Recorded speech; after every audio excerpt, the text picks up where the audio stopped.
На 2 недели пред крајот на годинава, во буџетот недостасуваат 730 милиони евра од планираните приходи. Според бројчаникот на Министерството за финансии, досега во државната каса прибрани се нешто над 5 милиарди евра, а планот е на приходната страна да бидат стокмени околу 6 милиарди евра. Со ова се отвори прашањето за тоа како тече реализацијата на буџетот. Министерката за финансии Кочовска уверува дека се уште ќе има приливи на пари. Сега почнува наплатата на даночните приходи.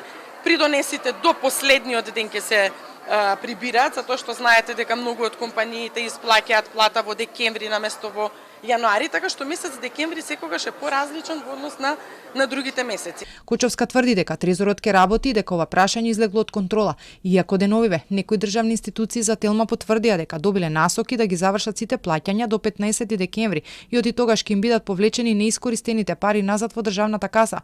Кочовска уверува дека од институциите се бара само да ги достават налозите до трезорските служби за да може на време сите исплати да бидат извршени. Што затвараме, ќе одиме на скијање. Ќе го затвориме, заминува цел трезор. Мислам дека е многу несериозно да се каже трезорот затвара.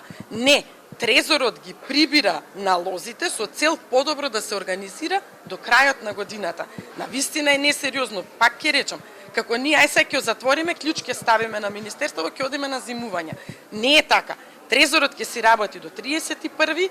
Иако се доцнеше со исплатата на парите од Мој ДДВ, но и со некои социјални трансфери за кои Кочовска тврди дека во Министерството за труд имало нови решенија, а во меѓувреме се земаа кредити од домашните банки, од владата постојано уверуваат дека пари во буџетот има и тоа е ликвиден.